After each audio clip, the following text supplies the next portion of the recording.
नमस्कार दोस्तों, editorial current affairs master series में आपका स्वागत है। आज हम देखने जा रहे हैं पार्ट 8। इसके पहले पार्ट 1 से लेकर 7 तक वीडियो कवर किया जा चुका है और उसका प्लेलिस्ट आपको यूट्यूब चैनल पे मिल जाएगा। आप वहां से जाकर वीडियो देख सकते हैं। तो चलिए शुरुआत करेंगे। आज पार्ट 8 का पहला नंबर क्वेश्चन, और ये सारे वनडे एग्जाम्स के लिए काफ़ी इंपॉर्टेंट रहने वाला है। तो इसको कंटिन्यू रूप से सीरीज को देखेंगे ताकि एक साल का करंट अफेयर्स आपको एमसीक्यू फॉर्मेट में रिवीजन हो सके। साथ ही साथ आपको स्टैटिक जीके से इसको कवर करते हुए भी हम लोग चलेंगे। ठीक है, तो चलिए आगे बढ़ेंगे पहले क्वेश्चन की ओर कि भारत और यूरोपीय मुक्त व्यापार संघ, जिसे कहा गया यूरोपियन फ्री ट्रेड एग्रीमेंट में सम्मिलित सदस्य देशों को निम्न में से कौन सा समूह सही है। तो ईएफटीए में कौन कौन सा समूह इसमें शामिल है, इसके बारे में बात करते हैं। तो यह भारत और ईएफटीए के बीच में अभी हाल ही में क्या हुआ, तो ये समझौता होने की बात चली थी, जो सबसे पहले 2018 में इसकी शुरुआत होती है। कब? 2018 में ईएफटीए भारत और किसके बीच, तो भारत और ये यूरोपियन मुक्त व्यापार संघ, वो ऐसे सदस्य थे, इसमें वैसे देशों को शामिल किया गया जो यूरोपियन यूनियन से डायरेक्ट ट्रेड करने में असमर्थ थे या अनिच्छुक थे, यानी कि पूरी तरह से समर्थ नहीं थे। वैसे प्रमुख कंट्री जैसे हो गए क्या, तो आइसलैंड हो गया, नॉर्वे, स्विट्जरलैंड और लिंक्टेस्टीन। ये सब प्रमुख ऐसे देश थे जो मुख्य रूप से क्या, तो यूरोपियन यूनियन से अलग एक अलग ट्रेड ब्लॉक के रूप में है, जो अपने आप को साबित करना चाहते थे, ट्रेड ब्लॉक के रूप में स्थापित करना चाहते थे। ऐसे प्रमुख देश है। और ईएफटीए भारत के साथ ये नौवां सबसे बड़ा ट्रेड पार्टनर भी है। किसका? भारत का ट्रेड पार्टनर है। ठीक है, 9th पोजीशन का है। तो ये सभी आपको याद रखना है। ठीक है, ये भारत का कितना है, तो 9th है। और सबसे बड़ा, अभी भारत का सबसे बड़ा ट्रेड पार्टनर कौन है, तो भारत का सबसे नंबर 1 पे भी चल रहा है ट्रेड पार्टनर में। तो ये लगातार दूसरा साल अमेरिका, यूएसए अभी भारत का सबसे बड़ा ट्रेड पार्टनर के रूप में है। सबसे लार्जेस्ट ट्रेड पार्टनर कौन है, तो ये कौन है, यूएसए है। और ये यूएई को पीछे कर दिया है। ठीक है, 2018 में शुरू हुआ, लेकिन इसको फिर से इस पे कुछ समय के लिए रोक लग गया था, लेकिन बाद में इसे पुनः शुरू किया गया है और इस पे विचार किया गया था, जिस कारण से चर्चा में रहा।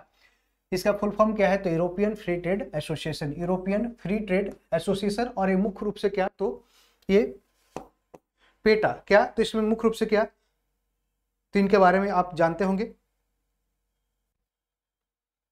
टेपा क्या, तो TEPA यानी trade and economic partnership agreement. क्या? Trade and economic partnership agreement की बात करता है टेपा, और इसके द्वारा यह शुरू किया गया था। ट्रेड इकोनॉमिक पार्टनरशिप एग्रीमेंट पे यह काम किया गया। इसमें निवेश की बात करता है कि ज़्यादा से ज़्यादा निवेश को बढ़ाना है, ट्रेड को बढ़ाना है, व्यापार को बढ़ाना है, आर्टिफिशियल इंटेलिजेंस से संबंधित जो डिजिटल टेक्नोलॉजी है उस पर भी काम करना है। और साथ साथ ये प्रमुख देशों के साथ क्या, भारत की स्थिति को मजबूत करने के लिए ट्रेड को आगे बढ़ाना है। इस तरह से किया गया है। और इसमें जो टैरिफ और नन टैरिफ वगैरह जो लगाए जाते हैं और नन टैरिफ, इस बैरियर को खत्म करना है। क्या? इसमें बैरियर जो आ रहा है, बाधाएं आ रहा है, उसको खत्म करते हुए आगे बढ़ना है। क्या? इसको बाधाओं को खत्म करना है, और इस कारण से ट्रेड को पूरी तरह से क्या, सुनिश्चित रूप से इसको आगे बढ़ाने का प्रयास इसमें किया जाएगा। तो इसमें कौन कौन से कंट्री याद रखना है, आइसलैंड, नॉर्वे, स्विट्जरलैंड और लिंक्टेस्टीन, ये सारे यूरोपियन कंट्री के ये देश है। ठीक है, ये सब याद रखना है। और वर्तमान में यूरोपियन यूनियन में कितने देशों की संख्या कितनी है, तो याद रखना है 27 देश है। 27 देश अभी इसमें है। और अभी आपने देखा होगा न्यूज में, यूरोपियन यूनियन से एग्जिट हो गए कौन, ब्रिटेन, जिस कारण से इसका नाम अब ब्रेक्सिट, जो ब्रेक्सिट शब्द पड़ा वो ब्रिटेन का एग्जिट होना किससे, यूरोपियन यूनियन से। और यूरोपियन यूनियन में अभी 27 देश है। और यूरोपियन यूनियन की स्थापना कब होती है, तो 1993 में होती है। और ये कौन सी संधि, तो maastricht की संधि, maastricht संधि के अनुसार इसका है जो स्थापना होता है, किसका, यूरोपियन यूनियन का। ठीक है, और यूरोपियन यूनियन का हेड क्वार्टर कहाँ है, तो कहाँ, तो ब्रुसेल्स में है। कहाँ? ब्रुसेल्स में, ब्रुसेल्स में है। और यहीं पे ब्रुसेल्स में क्या है, तो नाटो का भी हेड क्वार्टर। कहाँ? नाटो का भी हेड क्वार्टर कहाँ है, तो यही है ब्रुसेल्स, जो बेल्जियम की राजधानी है। तो ये सब चीजों को ध्यान में रखते हुए आगे बढ़ेंगे। चलिए आगे बढ़ते हैं कि बंगाल की खाड़ी बहुक्षेत्रीय तकनीकी एवं आर्थिक सहयोग पहल, जिसे बिम्स्टेक कहा गया, bay of Bengal initiative for multi sectoral technical and economic cooperation के संदर्भ में बताना है कौन सा इसमें कथन क्या है, तो सही दिया गया है। पहला है कि बिम्स्टेक को वर्ष 1997 में बैंकॉक घोषणा पर हस्ताक्षर के साथ स्थापित किया गया। ये पूरी यहाँ तक के स्टेटमेंट सही है, लेकिन इसके बाद कह रहा है कि इसका सचिवालय कहाँ है, तो काठमांडू है। तो ये सब शब्दों पर ध्यान रखना है, काठमांडू नहीं है, कहाँ, तो ये ढाका बांग्लादेश है। कहाँ, ढाका ये बांग्लादेश में इसकी क्या है, तो अभी ये सेक्रेटेरिएट है, कह सकते हैं हेड क्वार्टर है। हेड क्वार्टर कहाँ है, तो ये ढाका में इसका हेड क्वार्टर, बांग्लादेश की राजधानी ढाका में हेड क्वार्टर है। और ये 1997 में बैंकॉक घोषणा के तहत ही इसको जो लाया गया था बिम्स्टेक को। और ये मुख्य रूप से क्या, तो बे ऑफ बंगाल, यानी कि इस तरह से bay of Bengal initiative for multi sectoral technical and economic cooperation की बात करते हैं, तो यहीं पे इसके द्वारा ही इसको लाया गया था। क्या, यहाँ पे देख सकते हैं ये बे ऑफ बंगाल की खाड़ी है, और इसी के आसपास जो देश है, जैसे इंडिया हो गया, म्यांमार हो गया, नेपाल हो गया, भूटान हो गया, थाईलैंड हो गया, बांग्लादेश हो गया, श्रीलंका हो गया, ये सब प्रमुख जो देश है वो इसमें बे ऑफ बंगाल के आसपास जो अपने में क्या करना है, ट्रेड करना है, और ये आर्थिक स्थिति को मजबूत करना है, टेक्नोलॉजी को शेयर करना है, इसके लिए इस तरह से बनाया गया है। साथ साथ ये डिजास्टर मैनेजमेंट में भी काम करने अब शुरू कर दिया है। और इसका फर्स्ट समिट कहाँ होता है, तो थाईलैंड में ही होता है। फर्स्ट समिट कहाँ, थाईलैंड में, यानी बैंकॉक में होता है। श्रीलंका अभी वर्तमान में इसका चेयर किया, जो बिम्स्टेक का जो चेयर कौन किया था, तो यही श्रीलंका ने किया था, श्रीलंका ने। और इसके अगला है, तो इसमें देख सकते हैं कि founded in 1997 through Bangkok declaration. Bangkok कहाँ की राजधानी है, तो ये बैंकॉक शहर कहाँ का है, तो ये थाईलैंड का है और राजधानी भी है। तो ये बैंकॉक डिक्लेरेशन के द्वारा इसका स्थापना होता है बिम्स्टेक का। और इसमें मुख्य सदस्यों का नाम आपको ध्यान रखना है। इसमें टोटल सदस्यों की संख्या कितनी है, तो बांग्लादेश हो गया, भारत हो गया, श्रीलंका हो गया, थाईलैंड हो गया, म्यांमार हो गया, नेपाल, भूटान, इसमें मालदीव नहीं है। क्या, मालदीव इसमें नहीं है, तो मालदीव, और ये 8 नहीं, क्या, तो ये 7 सदस्य है। ये सब आपको फैक्ट को याद रखना है। बिम्स्टेक का प्रथम युवा शिखर सम्मेलन का आयोजन कहाँ हुआ, तो गुजरात के अहमदाबाद में नहीं, यहाँ पे भी फैक्ट है जो गलत दिया है, ये गांधीनगर में किया गया है। ठीक है, तो ये सब चीजों को भी ध्यान रखते हुए आप भाई जो आगे बढ़ेंगे। ठीक है, तो यहाँ पे देख सकते हैं कि इंपॉर्टेंस क्या है बिम्स्टेक का, तो 22% ऑफ वर्ल्ड पॉपुलेशन, यानी वर्ल्ड का पूरी जनसंख्या जितनी है उसकी 22% क्या, लगभग 1/5 है, जो कितना 1/4 के आसपास, और 1/5 के आसपास है, जो कितने 22% के आसपास जनसंख्या यही क्षेत्र में बिलोंग करती है। और इसका $2.7 ट्रिलियन जीडीपी है, कितना, तो पूरे वर्ल्ड का 2.7 ट्रिलियन जीडीपी ये है जो अकेले ग्रहण करता है। कौन, BIMSTEC. 1/4 of the world's traded goods cross the Bay of Bengal every year, यानी कि जो जितने सारे वर्ल्ड का जो गुड ट्रेड सामान जो ट्रेड व्यापार में यूज होते हैं उसमें 1/4 कहाँ से, तो यही से बे ऑफ बंगाल से गुजरते हैं। और 6 फोकस एरिया कौन कौन से है, तो इसमें व्यापार, टेक्नोलॉजी, एनर्जी, ट्रांसपोर्ट, टूरिज्म और फिशरी इसके प्रमुख क्षेत्र है जिसपे ये काम करता है बिम्स्टेक। तो इस तरह से ऑप्शन देख सकते हैं कौन सा इसमें गलत हो जाएगा। तो यहां देख सकते हैं इसका आंसर कह रहा है कौन सा, इसमें कह रहा है कि सही है, तो सही इसमें ये भी गलत हो गया, ये भी गलत, ये भी गलत, यानी कि कोई भी स्टेटमेंट इसमें सही नहीं है। तो ये सब आपको ध्यानपूर्वक पढ़ते हुए आगे चलना है। ठीक है,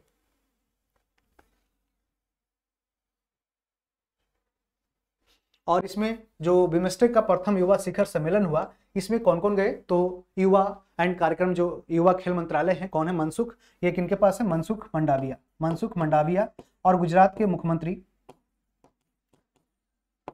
प्लस गुजरात के सीएम कौन, भूपेंद्र पटेल, गुजरात सीएम भूपेंद्र पटेल इसमें शामिल हुए हैं। ठीक है, तो ये सब याद रखना है। चलिए आगे बढ़ेंगे। स्पेसएक्स के polarimetry to unify the corona and heliosphere, जिसे पंच नाम दिया गया, क्या, पंच मिशन, इसके उद्देश्य में कौन कौन से शामिल है और कौन से नहीं है, ऐसे पूछे जाएंगे। तो इसमें देख सकते हैं कौन शामिल नहीं है, तो इसमें अंतरिक्ष मौसम पूर्वानुमान को बेहतर बनाना इसका है जो मकसद है पंच मिशन का। साथ ही साथ अंतरग्रहीय यानी इंटरप्लेनेटरी अन्वेषण को बढ़ावा देना है, गहरे अंतरिक्ष मिशनों का समर्थन करना है, सौर वायु निर्माण का विश्लेषण करना है। तो दिए गए ऑप्शन में कौन इसमें शामिल नहीं है, तो ये आपको ध्यान रखना है। तो इसमें अंतरिक्ष मौसम पूर्वानुमान को बेहतर बनाना, गहरे अंतरिक्ष मिशन का समर्थन करना, सौर वायु निर्माण का विश्लेषण करना, और ये मुख्य रूप से क्या, तो अंतर्ग्रहीय अन्वेषण को बढ़ावा देना इसका मुख्य मकसद नहीं है, ये मुख्य लक्ष्य नहीं है। तो ये मुख्य रूप से क्या, तो जैसे सन है तो सन के आसपास का जो क्षेत्र है, यानी जो सोलर विंड्स निकल रहे, सन का जो सोलर विंड निकल रहे, सोलर विंड्स हो गया, जो सौर किरण है, ठीक है, सौर हवाएं हैं, सोलर हवाएं, उसको उस पर रिसर्च करना, उसके आसपास का जो फोटोस्फीयर है उस पर रिसर्च करना इसका मुख्य मकसद रहेगा। और ये किसका है, तो स्पेसएक्स का है। क्या, और ये नासा का याद रखना है, क्या, नासा का ये मिशन है स्फीयर एक्स, और ये नासा का साथ में ये मिशन लाया गया था, पंच मिशन और ये स्फीयर एक्स मिशन, दोनों ये याद रखना है। ठीक है, चलिए आगे बढ़ते हैं। और इस तरह से किया गया है, एक राष्ट्र एक उत्पाद, एक राष्ट्र एक बंदरगाह, वन नेशन वन पोर्ट पहल का उद्देश्य क्या है? तो यानी कि इसमें क्या कहेगा कि पूरे भारत में एक तरह का नियम रहेगा जो पूरे बंदरगाह को संचालित करेगा। जैसे कि पूरे भारत में बंदरगाह संचालन को मानकीकृत और अनुकूलित करना, यानी कि एक स्टैंडर्डाइज्ड सिस्टम होगा, एक स्टैंडर्ड होगा जिसपे ये मेंटेन किया जाएगा। जैसे आपने देखा होगा कि सागरमाला योजना की शुरुआत की जाती है 2015 में, मार्च 2015 में। और इसमें क्या किया जाता है? तो इसमें मुख्य रूप से जो बंदरगाह होते हैं, बंदरगाह का क्या मरम्मत करना, बंदरगाह को लॉजिस्टिक सेक्टर से डेवलप करना, साथ ही साथ इसमें जो लॉजिस्टिक कॉस्ट डेवलप होते हैं उसमें जो खर्च लगते हैं उसको खर्च को कम करना, साथ साथ इसको क्या करता है तो इसको रिवाइटलाइज करना, इसका मुख्य मकसद रहा किसका? बंदरगाह का, सागरमाला योजना के। यहाँ तक देख सकते हैं। और ये पूरे भारत में इस तरह से बंदरगाह संचालन को स्टैंडर्डाइज करना इसका एक मकसद रहा। वैसे ही one district one product, one nation one election. ठीक है, तो एक राष्ट्र एक चुनाव, एक डिस्ट्रिक्ट एक जिला एक उत्पाद, ये उत्तर प्रदेश सरकार के द्वारा शुरू किया गया था। उत्तर प्रदेश सरकार के द्वारा शुरू किया गया था, जिसमें एक जिला में एक उत्पाद को यदि बढ़ोतरी मिलेगी तो वहाँ के जो रोजगार से संबंध, वहाँ से जो उस प्रोडक्ट से जुड़े हुए जो लेबर्स हैं, मजदूर हैं, उनको क्या मिलेगी? तो उसको रोजगार की सुविधा आसानी से मिल जाएगी। साथ साथ उसके प्रोडक्ट को एक ग्लोबल लेवल पे या फिर इंडिया लेवल पे क्या उसकी पहचान मिलेगी, जिस कारण से उसका लिविंग स्टैंडर्ड बढ़ेगा, साथ साथ उसका इनकम भी बढ़ेगा। वन नेशन वन इलेक्शन की बात करते हैं तो इसमें 8 सदस्यीय समिति का चुनाव किया गया था, जिसमें इसके अध्यक्ष कौन थे? तो इसको पूर्व राष्ट्रपति कौन? तो ये रामनाथ कोविंद, इसके पूर्व राष्ट्रपति रामनाथ कोविंद इसके अध्यक्ष थे। और उन्होंने इस तरह से दे भी दिया है, अपना रिपोर्ट भी दे दिया है। ठीक है, चलिए आगे बढ़ेंगे कि भारत ऊर्जा सप्ताह 2025 का आयोजन नई दिल्ली में किस मंत्रालय के तत्वाधान में किया गया? India Energy Week 2025 was organized in New Delhi under the aegis of which ministry? तो इसका आंसर क्या हो जाएगा? पेट्रोलियम एंड प्राकृतिक गैस मंत्रालय के अंदर यह काम किया गया, भारत ऊर्जा सप्ताह। और भारत का मुख्य टारगेट क्या है? तो ज़्यादा से ज़्यादा रिन्यूएबल एनर्जी यानी कि नवीकरणीय ऊर्जा पे मुख्य रूप से इस जो सोर्सेज होते हैं उसको प्रमोट करना, उसको प्रोड्यूस करना। जैसे कि सोलर एनर्जी को प्रमोट करना, जिसके लिए प्रधानमंत्री सूर्य घर बिजली योजना भी लाया गया। इंटरनेशनल सोलर अलायंस का नींव रखा गया 2015 में, भारत और फ्रांस के बीच है जो सहयोग स्थापित करके, और गुरुग्राम हरियाणा में इसका हेडक्वार्टर भी बनाया गया। ठीक है, तो इस तरह से मुख्य मकसद है। और भारत का मुख्य मकसद क्या है कि 2070 तक क्या करना है? तो भारत को नेट जीरो हासिल करना है, नेट जीरो इमिशन का टैग हासिल करना है। और ये कैसे होगा? तो जीवाश्म ऊर्जा को कम करके और नवीकरणीय ऊर्जा को ज्यादा से ज्यादा प्रमोट करके इसको हासिल किया जा सकता है। तो इस तरह से आप याद रख सकते हैं।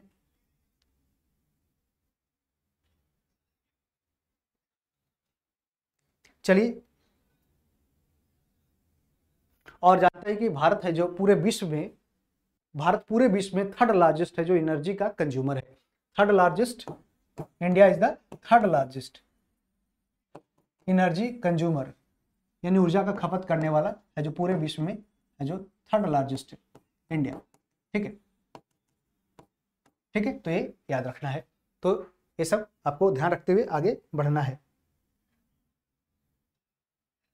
और इंडिया और यूएसए ने अभी क्या लिक्विफाइड नेचुरल गैस एलएनजी के लिए क्या किया है? तो दोनों समझौता किया है। और इंडिया का टारगेट है कि 6% जो खपत होता है नेचुरल गैस का, तो उसको बढ़ा के कितना करना है? तो 6% से बढ़ा करके जाके टारगेट करना है कम से कम क्या? तो ये 15% के आसपास, क्या? तो 15% के आसपास इसको खपत को बढ़ा के कर देना है। ठीक है, 6% से कितना करना है? तो ये 15% इसका टारगेट है कि नेचुरल गैस को प्रमोट करना, यानी कि ग्रीन एनर्जी को आगे बढ़ाते हुए भारत सरकार आगे काम करते हुए चलेगी। ठीक है, चलिए ये सब देखते हुए चलेंगे। और जानते हैं कि कॉप 16 में कॉप 26 में भारत सरकार के द्वारा पीएम मोदी के द्वारा पंचामृत मिशन दिया गया, पंचामृत मिशन दिया गया था। ये क्वेश्चन हो सकता है, पूछ दे इस तरह से कि पंचामृत मिशन प्रधानमंत्री मोदी के द्वारा कौन से कॉन्फ्रेंस ऑफ पार्टी जो यूनाइटेड नेशन का होता है, framework UNFCCC, United nation framework convention on climate change, तो UNFCCC का ये जो मीटिंग होता है कहाँ पे होता है इसके लिए, तो ये मुख्य रूप से क्लाइमेट चेंज से संबंधित है, जो उत्सर्जन जो कार्बन का हो रहा है उसको कम करने के लिए यह किया जाता है। और अभी हाल ही में COP29 हुआ, कहाँ पे, अजरबैजान की राजधानी बाकू में किया गया, बाकू में किया गया।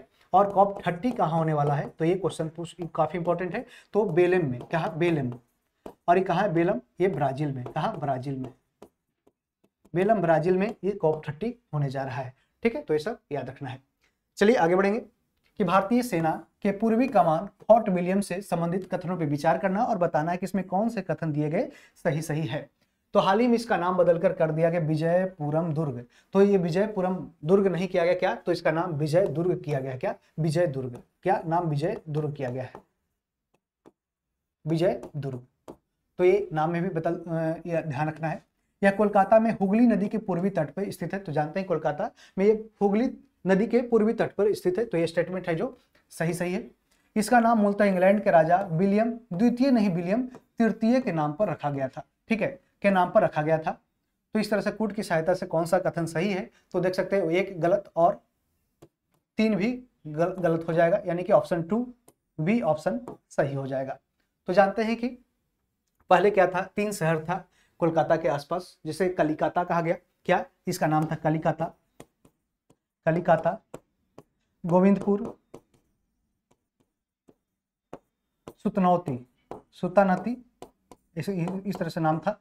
और तीनों का जमींदारी दिया गया था, किसको, तीनों का जमींदारी खरीद लिया था कौन, ये ईस्ट इंडिया कंपनी ने ये खरीद लिया था, ईस्ट इंडिया कंपनी का जमींदारी दिया गया, जिसके बाद ईस्ट इंडिया कंपनी ने कोलकाता नगर का स्थापना किया, क्या, कोलकाता जो अभी मॉडर्न में कोलकाता है उसका स्थापना किया। और ये किसके द्वारा किया गया था, तो जॉर्ज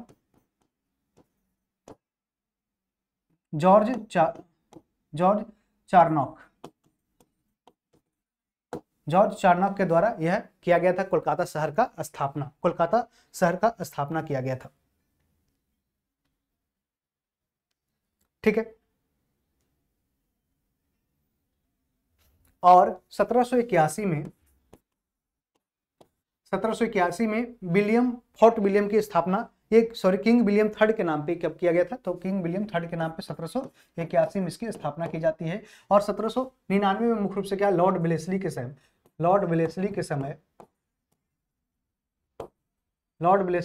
समय जिसका कार्यकाल क्या होता है, 1798 से लेकर 1805 तक होता है, उसी के समय इसको क्या किया जाता है, तो लॉर्ड वेलेस्ली के समय ही फोर्ट विलियम की स्थापना मुख्य रूप से की जाती है। एक भारतीय आयुध कारखाना के रूप में भी की जाती है, साथ साथ इसका जो प्रमुख काम रहता है क्या, तो वैसे सैनिक जो ईस्ट इंडिया कंपनी में सेवा देने के लिए आते हैं उसको ट्रेनिंग की व्यवस्था है जो उसमें कराई जाती है, ये किसकी, तो फोर्ट विलियम में, तो इसको इस तरह से भी याद रखना है। और वेलेस्ली के द्वारा ही सब्सिडियरी अलायंस यानी सहायक संधि भी लाया गया था, सब्सिडियरी अलायंस लाया गया था, सहायक संधि लाया गया था।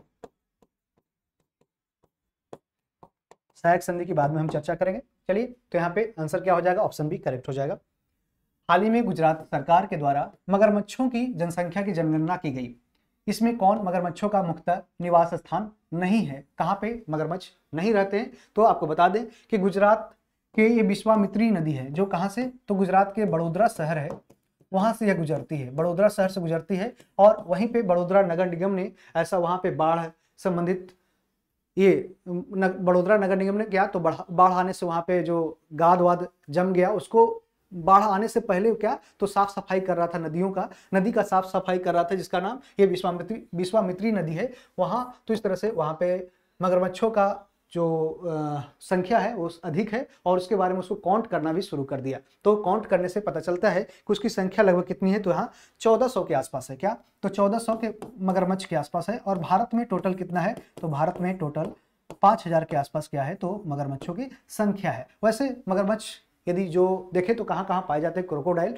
तो क्रोकोडाइल है जो सुंदरबन के जो मैनग्रोव क्षेत्र है, मैनग्रोव प्लांटेशन है, वहां भी ये पाए जाते हैं, सुंदरबन पश्चिम बंगाल में। यहाँ पे अंडमान और निकोबार द्वीप समूह में पाए जाते हैं। ओडिशा के जो भीतरकनिका है, ओडिशा में भीतरकनिका है, भीतरकनिका ये काफी इसके लिए फेमस है, भीतरकनिका। यहाँ पे है जो घड़ियाल, क्रोकोडाइल, इस तरह से मगरमच्छ देखे जाते हैं। और लक्षद्वीप में ऐसी कहीं इसकी ज्यादा प्रेजेंस नहीं देखी गई है, लेकिन ये चंबल नदी में मुख्य रूप से ये इसकी संख्या अधिक भी मिलती है, क्या, चंबल नदी में भी इसको देखा जाता है, क्या, चंबल नदी में भी घड़ियाल की मौजूदगी देखी जाती है, मगरमच्छ की मौजूदगी देखी जाती है। तो इस तरह से आप याद रखना है। और यहाँ पे कौन, चंबल नदी में घड़ियाल मगरमच्छ दोनों रहते हैं। ठीक है, और दोनों में अंतर क्या है, तो बस ये शेप का अंतर है और उसके जो फूडिंग हैबिट्स का अंतर है। चलिए आगे बढ़ेंगे कि भारत सरकार की नमस्ते योजना किससे संबंधित है। तो नमस्ते योजना किससे संबंधित है, नमस्ते योजना का मतलब क्या, तो इसको मुख्य रूप से क्या, तो सफाई कर्मचारी जो होते हैं, सफाई कर्मचारी वो क्या करते हैं, जो नाला या जो लैट्रिन की सफाई करते हैं उसमें चले जाते हैं, जमीन ये पॉट होल्स में अंदर जाते हैं। उसमें क्या होता है कि वहां से जाकर ये मल को इकट्ठा करके बाहर फिर ला करके उसको क्या करते हैं, फेंकते हैं अपने सर पे ढोते हुए, जिस कारण से भारत सरकार ने मैनुअल स्कैवेंजर एक्ट लाया। Manual scavenger act, manual scavenger act लाया था। कब, तो 2013 में लाया था। और इसके बाद इस तरह से बॉडी को मल से टच करना, यानी कि शरीर को मल से टच करना और माथा पे ढो करके उसको बाहर रखना, इस तरह के इसको प्रतिषेध कर दिया, इसको निषेध कर दिया, इसको प्रिवेंट कर दिया और इसको गैर कानूनी बताया। और इसमें कहा कि जो काम करते हैं ऐसे सफाई कर्मचारी होते हैं उनको भी इज्जत मिलना चाहिए, उसको भी सम्मान मिलना चाहिए। इसके लिए उस तरह से 2013 में एक एक्ट भी पारित किया जाता है और बाद में फिर नमस्ते स्कीम की शुरुआत भारत सरकार के द्वारा की जाती है। क्या, 2023 में। नमस्ते योजना कब शुरू की जाती है, जुलाई 2023 में भारत सरकार के द्वारा यह शुरू की जाती है। जुलाई 2023 में नमस्ते योजना। नमस्ते योजना का फुल फॉर्म क्या होता है, तो national action plan, national action plan, national action plan for mechanized sanitation system, for mechanized sanitation system. यानी कि इसमें क्या, तो हाथों का उपयोग न करते हुए मशीन का या आदमी का डायरेक्ट उपयोग न करते हुए क्या, इसमें मशीन का उपयोग करना है। मशीन से ही आपको उस तरह से साफ सफाई कराना है। तो इस तरह से इसको नमस्ते योजना इस तरह से शुरू किया गया। ठीक है, और इसमें जो यदि दुर्घटना किसी का हो जाता है तो उसको सफाई कर्मचारी को मुआवजा भी दिया जाएगा। साथ साथ है जो जबरदस्ती अगर कोई काम कराता तो उस पर है जो इस तरह से कार्रवाई भी की जाएगी। सुभाष चंद्र बोस आपदा प्रबंधन पुरस्कार 2025 संस्थागत श्रेणी से किसे सम्मानित किया गया। देखिए ये दो श्रेणी में दिया जाता है, एक संस्थागत और एक व्यक्तिगत। एक व्यक्तिगत जिसमें संस्थागत में 50 लाख रुपया का इनाम दिया जाता है। ठीक है, क्या संस्थागत में कितना, तो 50 लाख रुपया दिया जाता है और व्यक्तिगत में 5 लाख रुपया दिया जाता है। ठीक है, व्यक्तिगत में 5 लाख और संस्थागत में 50 लाख रुपया दिया जाता है। तो इसमें भारतीय राष्ट्रीय महासागर सूचना सेवा केंद्र यानी कि Indian national centre for ocean information services को इस तरह से 2025 में आपदा प्रबंधन पुरस्कार 2025 दिया गया। और इनका काम क्या रहा, तो समुद्री क्षेत्रों में मुख्य रूप से क्या, तो इसमें अर्ली वार्निंग सिस्टम पूरी तरह से डेवलप करने के लिए और उसमें सूचना प्रदान करने के लिए और दुर्घटना आपदा से बचाने के लिए इस तरह से पुरस्कार इनको दिया गया। क्या, इनक्वाइस को, ऑप्शन सी इसका हो जाएगा। और सुभाष चंद्र बोस की जयंती 23 जनवरी को क्या मनाया जाता है, तो ये पराक्रम दिवस भी घोषणा किया गया है। क्या, पराक्रम दिवस, और इसी के अवसर पे दिया जाता है क्या, तो ये आपदा प्रबंधन पुरस्कार 23 जनवरी को दिया जाता है। ठीक है, ये ध्यान रखना है। और बात करते हैं तो इसका इनक्वाइस का हेडक्वार्टर कहाँ है, तो तेलंगाना हैदराबाद में है। क्या, हैदराबाद तेलंगाना में इसका हेडक्वार्टर है। हैदराबाद तेलंगाना में इसका हेडक्वार्टर इनक्वाइस का, और मुख्य रूप से ये अर्ली वार्निंग, समुद्री अर्ली वार्निंग ये करता है और आपदा से बचाता है। और इसकी स्थापना कब होती है, तो इसकी स्थापना 1999 में इसकी स्थापना की जाती है। ठीक है,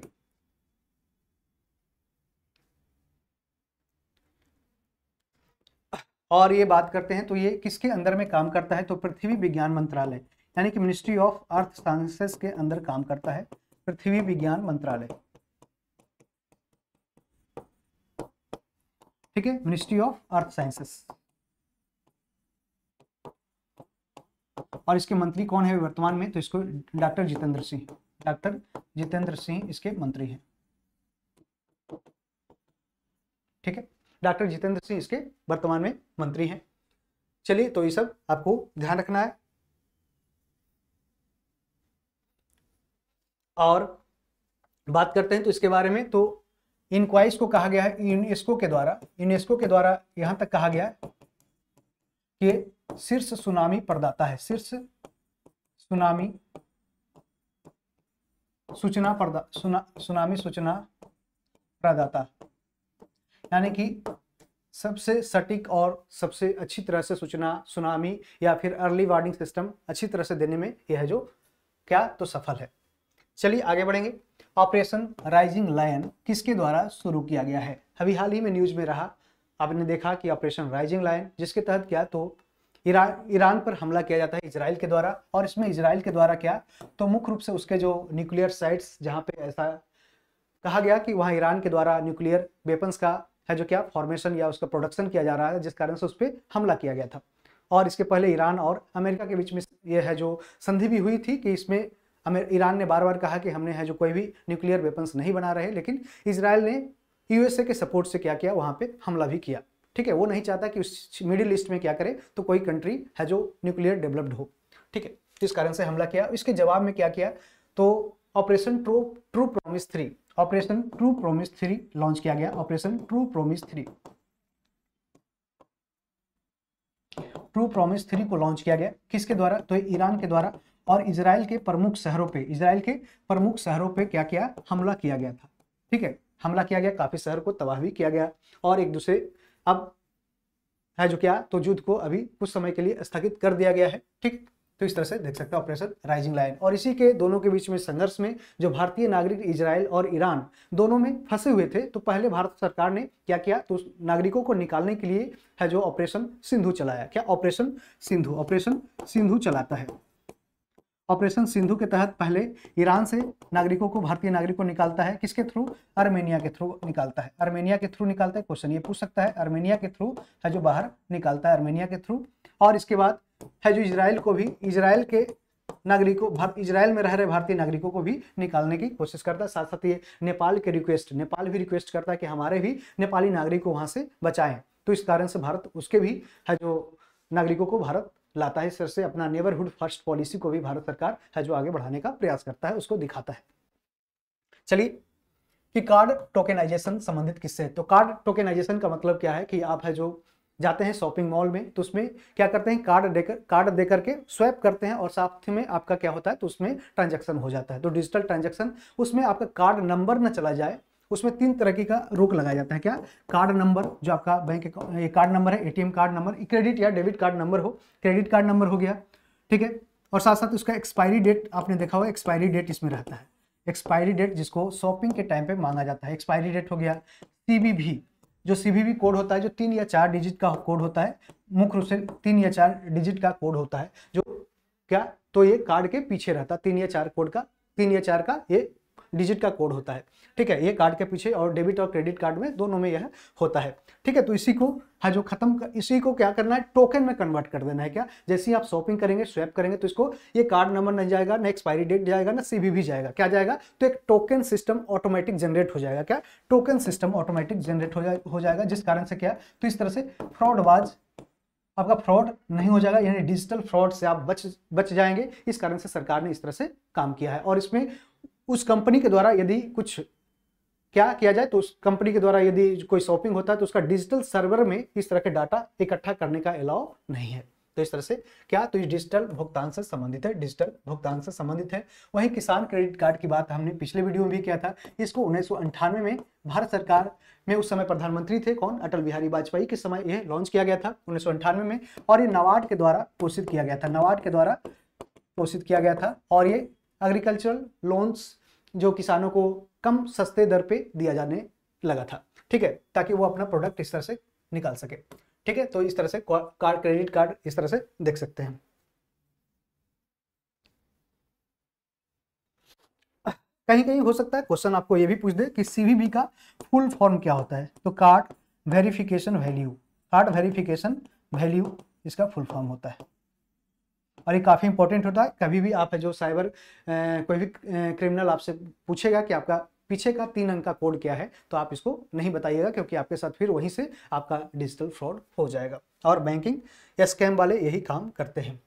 अगला प्रश्न है कि फरवरी 2025 में यूनानी चिकित्सा पर अंतर्राष्ट्रीय सम्मेलन का आधिकारिक रूप से उद्घाटन किसने किया है? तो who officially inaugurated the international conference on यूनानी मेडिसिन इन फरवरी 2025। इसका मुख्य जो क्या तो इसका कहां से शुरू होता है? तो यूनान से, जो ग्रीस कंट्री था वहां से ये शुरुआत होता है, ग्रीस से, और वहीं की यह पद्धति यूनानी पद्धति, और वहां इस तरह से शुरू किया जाता है। और भारत में हकीम अजमल खान, भारत में हकीम अजमल खान मुख्य रूप से क्या तो यूनानी पद्धति को आगे बढ़ाने का भी प्रयास करते हैं और इससे जुड़े हुए थे। और ये 1921 में इंडियन नेशनल कांग्रेस के इंडियन नेशनल कांग्रेस के प्रेसिडेंट भी थे, प्रेसिडेंट भी रह चुके हैं। साथ साथ ये क्या करते हैं? तो 1908 में हिंदुस्तानी दवाखाना की स्थापना दिल्ली में करते हैं। हिंदुस्तानी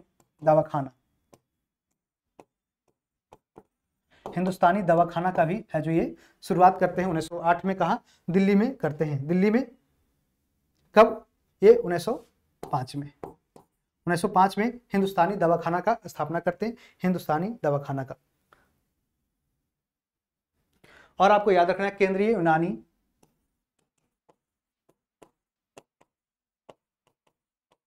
चिकित्सा अनुसंधान पद्धति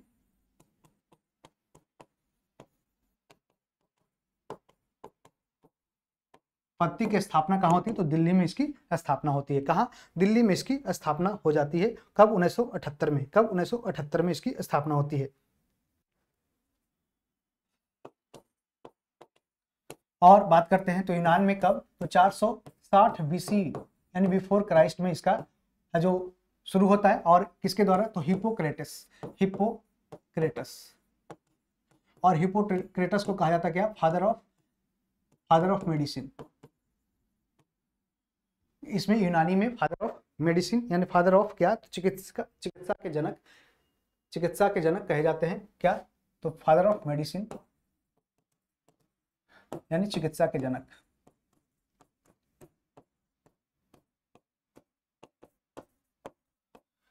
तो ये सब आपको याद रखना है। और भारत में यूनानी पद्धति को कौन लाया था? तो अरबों के द्वारा लाया गया था। क्या? अरेबियंस लोग के द्वारा भारत में लाया गया। भारत में लाया गया किसके द्वारा? तो अरबी लोगों के द्वारा लाया, अरबों के द्वारा यह लाया गया, अरबों के द्वारा लाया गया।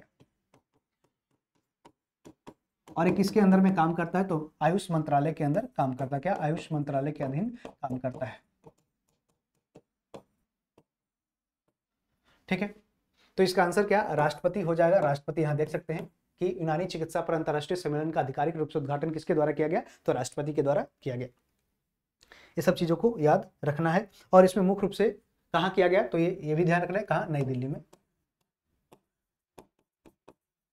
और इसका मकसद क्या है? तो एकीकृत स्वास्थ्य को आगे बढ़ाना है, स्वास्थ्य सिस्टम को आगे बढ़ाना है, पद्धति को आगे बढ़ाना है। ठीक है। भारत सरकार की संबल समर्थन योजनाएं किनकी सुरक्षा, संरक्षण एवं सशक्तिकरण से संबंधित है? तो Sambal Samarthan schemes of government of India are related to the security, protection and empowerment of home. तो इसका मुख्य मकसद क्या है? तो भारत सरकार के द्वारा शुरू किया गया मिशन शक्ति। क्या? मिशन शक्ति शुरू किया गया था। मिशन शक्ति के अंतर्गत महिलाएं 2 योजना को शुरू किया गया था। क्या? एक संबल योजना, एक समर्थन योजना। इसमें मुख्य रूप से महिलाएं हो गए, महिलाओं, बच्चे, दिव्यांग, ठीक है, युवा आदि है जो क्या इस पे फोकस मुख्य रूप से करना था। ये क्या करना है? तो इसको ज्यादा से ज्यादा है जो एम्पावर करना है, इसको क्या सशक्त बनाना है ताकि वो आने वाले भविष्य का हिस्सा बन सके। और इसमें संबल योजना के तहत देख सकते हैं श्रमिकों को 5,000 रुपया से लेकर 4 लाख रुपए तक की आर्थिक सहायता प्रदान की जाती है ताकि वो अपना एक स्टार्टअप या फिर अपना कुछ बिजनेस या लाइवलीहुड जो जीवन यापन करने की जो उसमें क्या काबिलियत हासिल हो सके। ठीक है, तो किसके लिए? तो महिला आबादी के लिए मुख्य रूप से किया जाएगा। इसमें यदि जनजातीय आबादी देखें तो इसमें नहीं है। ठीक है, और जनजातीय आबादी का जो मुख्य रूप से आगे बढ़ाने का जो प्रयास किया गया है भारत सरकार के द्वारा, अभी पीएम जनमन योजना शुरू किया गया है। क्या? पीएम जनमन योजना। जनमन योजना की शुरुआत की जाती है। किससे रिलेटेड है, क्वेश्चन पूछ सकता है। तो पीएम जन मन योजना की शुरुआत जनजातीय आबादी को ज़्यादा से ज़्यादा उसको लिविंग स्टैंडर्ड के साथ साथ उसको आगे बढ़ाना, उसको हेल्थ फैसिलिटी प्रोवाइड करना, उसमें और भी जो बेसिक एम्यूनिटीज है, बेसिक सुविधाएं हैं, उसको मुहैया कराना, इसका ये मुख्य मकसद रहेगा पीएम जन मन योजना का। आप इसको याद रख सकते हैं। ठीक है, चलिए आगे बढ़ेंगे। भारत का पहला AI based special economic zone, AI special economic zone किस राज्य में स्थापित किया जा रहा है? तो इसमें मुख्य रूप से क्या, तो छत्तीसगढ़ में, यह छत्तीसगढ़ के न्यू रायपुर, छत्तीसगढ़ के न्यू रायपुर, जो रायपुर एक इसकी राजधानी है, रायपुर के ही एक और शहर बनाया गया है न्यू रायपुर, और वहां पे इस तरह से artificial intelligence, computer, digital technology और क्या, तो इस तरह से इंटरनेट आदि सुविधाओं से लैस क्या बनाया जाएगा, एक स्पेशल इकोनॉमिक जोन बनाया जाएगा। और ये कहां पे, तो इस तरह से छत्तीसगढ़ के नया रायपुर में बनाया जा रहा है। कहां, छत्तीसगढ़ के रायपुर में बनाया जा रहा है। और इसमें इसके पहले है जो फर्स्ट स्पेशल इकोनॉमिक जोन बनाया गया था, कहां, फर्स्ट स्पेशल इकोनॉमिक जोन, इसमें मुख्य रूप से कांडला में बनाया गया। क्या, कांडला में बनाया गया था, कांडला में, कांडला गुजरात में किया गया था। फर्स्ट स्पेशल इकोनॉमिक जोन बनाया गया था। इसमें मुख्य रूप से क्या, तो अर्थव्यवस्था को किस तरह से आगे बढ़ाना है, क्या, तो इसमें उस तरह से टारगेट इसमें किया जाएगा। और इसका मुख्यमंत्री कौन है, तो विष्णुदेव साई। छत्तीसगढ़ का मुख्यमंत्री कौन है, विष्णुदेव साई है। ठीक है, तो ये सब विष्णुदेव साई याद रखना है। चलिए आगे बढ़ेंगे।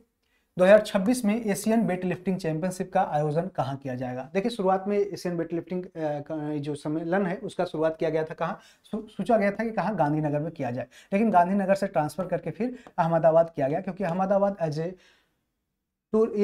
स्पोर्ट डेस्टिनेशन काफ़ी फेमस हो रहा था, जिस कारण से आपने देखा कि जो नरेंद्र मोदी स्टेडियम है क्रिकेट का, वो अहमदाबाद में ही है। साथ साथ 2036 में भारत सरकार के द्वारा अभी प्रयास किया गया है, क्या, तो भारत के द्वारा यह कहा गया है कि भारत है जो आगे 2036 में ओलंपिक जो होने वाला है 2036 का, उसमें पारा ओलंपिक और ओलंपिक दोनों का मेजबानी करने के लिए है जो अपना उस तरह से डेवलप कर रहा है, उस तरह से एक सिस्टम डेवलप कर रहा है। ओलंपिक और पारा ओलंपिक दोनों की मेजबानी कौन करेगा, तो ये भारत 2036 में करने की योजना बना रहा है। उसके पहले आपने देखा कि 2028 में कहाँ होने जा रहा है, अगला साल, ये 2 साल बाद, तो ये कहा Los Angeles America, Los Angeles America. और 2032 की बात करते हैं तो ये ऑस्ट्रेलिया, ब्रिस्बेन ऑस्ट्रेलिया। ठीक है, और इसके पहले कहाँ हुआ, तो 2024 में कहाँ हुआ था, टोक्यो, सॉरी इसमें पेरिस में हुआ था। 2020 की बात करते हैं तो यह कहाँ, टोक्यो हुआ था, जापान, टोक्यो ओलंपिक। 2012 की बात करते हैं, 2016 की बात करते हैं तो Rio de Janeiro, Brazil, Rio de Janeiro, Brazil. और बात करते हैं 2012 की बात करते हैं तो 2012 की बात करते हैं तो ये कहाँ, लंदन ओलंपिक हुआ था, कहाँ, लंदन में हुआ था।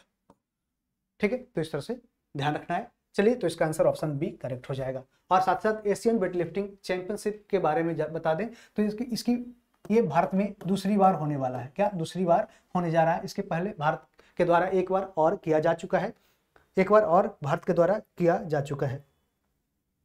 और ये कहाँ, तो 1982 में किया गया था, फर्स्ट टाइम इंडिया के द्वारा 1982 में किया गया था। कहाँ, दिल्ली में किया गया था।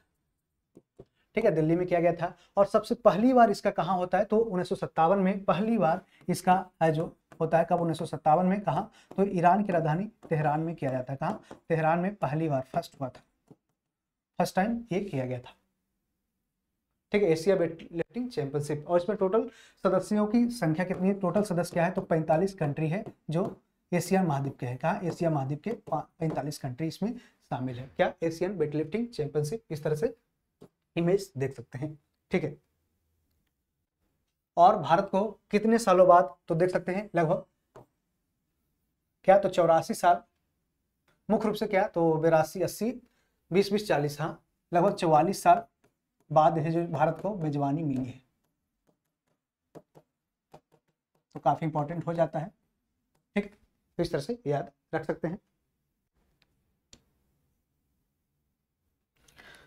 और भारत का यह भी टारगेट है कि 2030 का जो कॉमनवेल्थ गेम्स होने वाला है, 2030 का जो कॉमनवेल्थ गेम्स होने जा रहा है वो भी कहाँ हो, तो भारत में हो। कॉमनवेल्थ गेम्स का मेजबानी के लिए अप्लाई कर दिया है कॉमनवेल्थ गेम्स के लिए, और ये कहाँ, तो ये मुख्य रूप से कहाँ, अहमदाबाद में शुरुआत हो और इस तरह से भारत में हो जाए।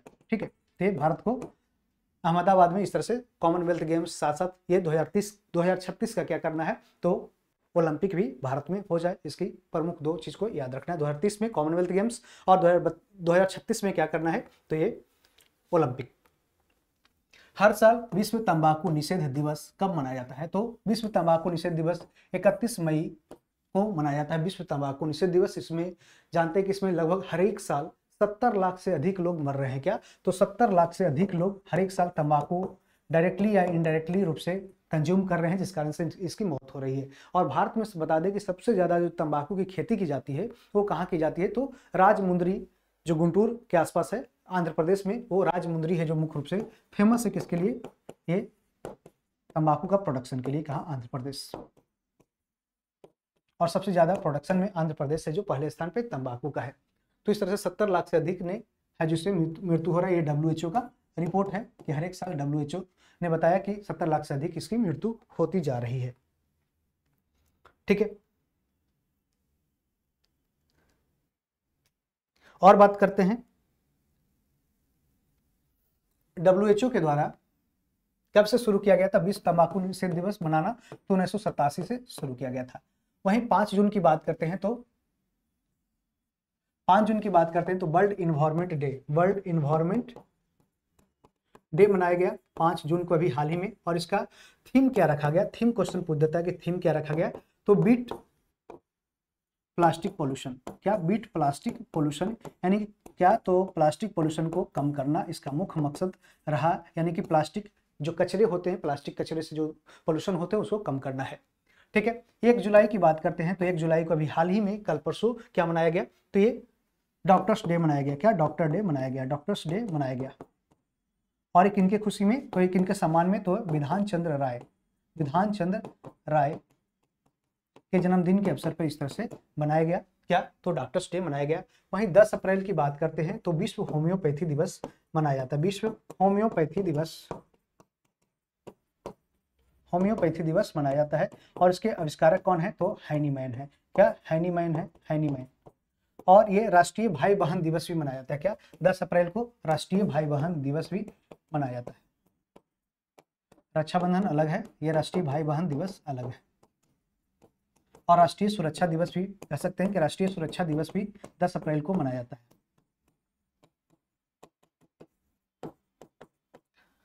तो चलिए ये सब आपको ध्यान रखते हुए चलना है।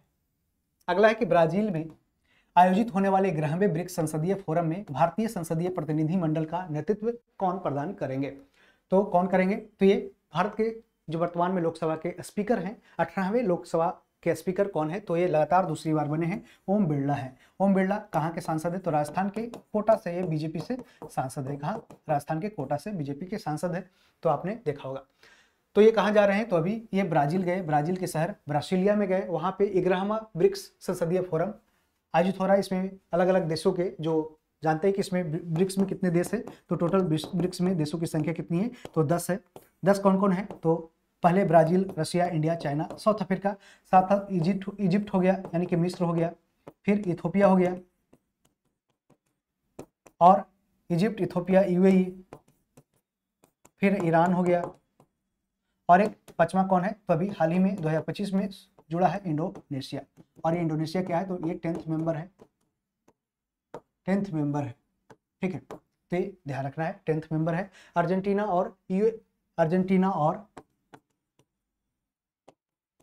अर्जेंटीना प्लस सऊदी अरेबिया अभी इसका कोई ये भाग नहीं है। क्या, इसका एक पार्ट नहीं है। ठीक है, सऊदी अरेबिया और अर्जेंटीना दोनों, अर्जेंटीना ने शामिल होने से मना कर दिया, सऊदी अरेबिया भी विचार कर रहा है। तो इस तरह से 10 देशों के क्या, तो इसमें लोकसभा ये सांसद के जो लोकसभा उस समय जो उसका संसद होता है उसका अध्यक्ष कहाँ आता है, तो इस तरह से मीटिंग करता है, कहाँ पे, 11वें ब्रिक्स संसदीय फोरम में। ठीक है, तो इसका आंसर ऑप्शन सी करेक्ट हो जाएगा। ठीक है, ऑप्शन सी करेक्ट हो जाएगा। और इसमें मुख्य रूप से क्या, तो उत्तरदायी एक responsible and inclusive AI system को बारे में बात किया गया, क्या तो किस तरह से हम रिस्पॉन्सिबल एंड इंक्लूसिव यानी कि जिम्मेदार और समावेशी, क्या जिम्मेदार और समावेशी एक एआई सिस्टम, इस तरह से इसको डेवलप करेंगे। और साथ ही साथ जानते हैं कि भाषिनी जो मिट्टी के द्वारा डेवलप किया गया, भाषिनी पहल किसके द्वारा, ministry of information and technology के द्वारा शुरू किया गया है। और इसमें क्या तो अलग अलग 22 भाषाओं को इसमें शामिल किया गया है, 22 भाषाओं में इसका ट्रांसलेशन आपको मिल जाएगा और इस तरह से इसको शुरू किया गया है। और वहीं भाषिनी को नॉर्थ ईस्ट के पहला ऐसा राज्य कौन बन गया है जो इसको अडोप्ट किया है, तो भाषिनी को तो त्रिपुरा इसका आंसर हो जाएगा, क्या तो त्रिपुरा हो जाएगा, क्या त्रिपुरा। तो इस तरह से याद रखना है। चलिए आगे बढ़ेंगे कि 31 मई 2025 को लोकमाता अहिल्याबाई होलकर की कौन सी जयंती मनाई गई, तो प्रधानमंत्री मोदी के द्वारा इस तरह से अहिल्याबाई होलकर जयंती मनाई गई। और इनका जन्म होता है कब, 1725 में। इनका जन्म 31 मई 1725 को कहाँ होता है, तो महाराष्ट्र में होता है, महाराष्ट्र के अहमदनगर जिले में होता है, महाराष्ट्र के अहमदनगर जिले में होता है। और जो आपने देखा ये कौन सा, तो 300th यानी कि 300वां है जो इस तरह से जयंती मनाई गई। और इसी के अवसर पे 300 रुपये का सिक्का प्रधानमंत्री मोदी के द्वारा जारी किया गया। तो ऐसे क्वेश्चन पूछे जाते हैं कि हाल ही में प्रधानमंत्री मोदी के द्वारा 300वें सिक्के जारी किए गए, ये किन के जयंती पे जारी किए गए, तो ये याद रखना है कौन, तो 300वीं जयंती लोकमाता अहिल्याबाई। और ये मालवा की रानी थी, मालवा की रानी बनी थी, मालवा की रानी बनी थी। और इनके द्वारा काम क्या किया गया था, तो जो काशी में विश्वनाथ मंदिर है उनको है जो इस तरह से स्थापना किया गया था, 1780 में उसको मरम्मत कराया गया था, यानी कि पुनः है जो बनाया गया था, क्या काशी विश्वनाथ मंदिर, काशी विश्वनाथ मंदिर बनाया गया था। और बहुत सारे धामों का भी पुनर्जीवित किया गया था, किसके द्वारा, ये लोकमाता अहिल्याबाई होलकर के द्वारा, क्या लोकमाता अहिल्याबाई होलकर के द्वारा। और मुख्य रूप से क्या याद रखना है, और इसके द्वारा फिर प्रधानमंत्री मोदी के द्वारा क्या किया गया था, तो अहिल्याबाई होलकर योजना की भी शुरुआत की गई है, अहिल्याबाई होलकर योजना की शुरुआत की गई है। और इसके तहत है जो महिलाओं को कुछ पैसे देकर, कुछ फंडिंग देकर के क्या उसको है जो आगे सबल बनाया जाएगा। इसमें 25 लाख है कि मदद दी जाएगी, 25 लाख रुपए की मदद दी जाएगी। और उसमें महिलाओं को क्या तो सक्षम बनाने का प्रयास किया गया है और इसको लो इंटरेस्ट पे दिया जाएगा। और ये मुख्य रूप से क्या तो 25% इसमें रिजर्वेशन रहेगा महिलाओं को, जो ओबीसी और क्या तो ईडब्ल्यूएस महिलाएं आती है। भारतीय उद्योग परिसंघ यानी कन्फेडरेशन ऑफ इंडियन इंडस्ट्री के 2025-26 के लिए नए अध्यक्ष कौन नियुक्त किए गए हैं, तो who has been appointed as the new president of Confederation of Indian Industry for 2025-26, तो ईवाई इंडिया के क्या तो ये सीईओ हैं, ईवाई इंडिया के सीईओ रहे कौन, सीईओ एंड एमडी कौन, राजीव मेमानी, उनको बना दिया गया कॉन्फ्रेंस ऑफ इंडियन इंडस्ट्री के चेयरमैन बना दिया गया है। और ये 2025-26 में बनाया गया है, कब 2025-26 में। और इसकी स्थापना कब होती है, सीआईआई की स्थापना की बात करते हैं तो इसकी स्थापना होती है 1895 में। और इसके हेड क्वार्टर कहाँ है, तो न्यू दिल्ली में इसका हेड क्वार्टर है, क्या न्यू दिल्ली में हेड क्वार्टर। और इसका मुख्य मकसद क्या है, तो उद्योग को आगे बढ़ाना है, क्या उद्योग को आगे बढ़ाना, उद्योग को आगे बढ़ाना है, उद्योग को बढ़ाना है, साथ साथ इसमें नए नए टेक्नोलॉजी को इसमें समावेश करना है। साथ साथ ये क्या है, नॉन प्रॉफिट ऑर्गेनाइजेशन है। और क्या है, तो ये नॉन गवर्नमेंट ऑर्गेनाइजेशन भी साथ साथ है, तो ये ध्यान रखना है। चलिए आगे बढ़ते हैं।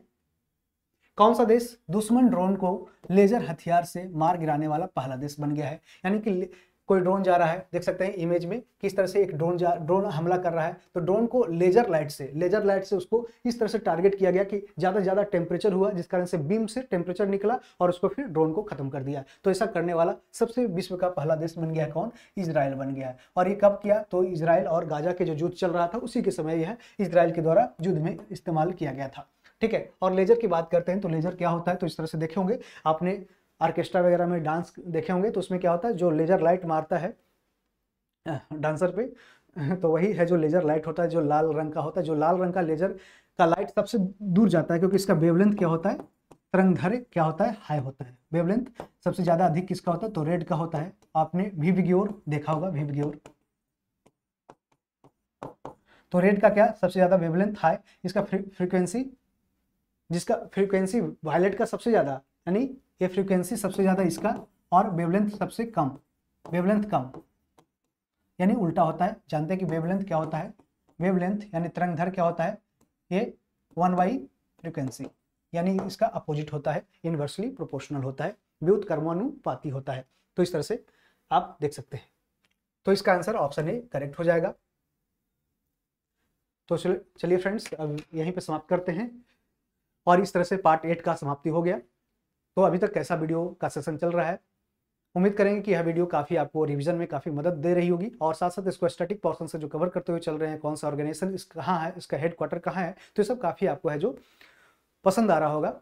लेकिन बहुत सारे ऐसे लोग हैं जो एक बार वीडियो देखते हैं, दूसरी बार नहीं देखते हैं, क्योंकि इसका ऐसे कंटेंट आपको फ्री में यूट्यूब पे मिल जा रहा है, कहीं कहीं पेड बैच में, या फिर आप फालतू वीडियो है जो देखते हैं, ठीक है। तो उसमें आप टाइम वेस्ट ना करें, ऐसे वीडियोज़ को आप शेयर करेंगे ताकि है जो लोग भी और भी पढ़ सके, ठीक है। तो उम्मीद करेंगे कि आप हम लोग का साथ देंगे, सपोर्ट करेंगे, तब है जो इस वीडियो सीरीज को ही कंटिन्यू रूप से, अंतिम रूप से सफल के रूप में जाना जाएगा, और साथ साथ इसको है जो पूरी तरह से सफल करने में आपका योगदान रहेगा। तो thank you, all the best. Channel को जरूर सब्सक्राइब कर लेंगे, शेयर कर लेंगे। Thank you, all the best.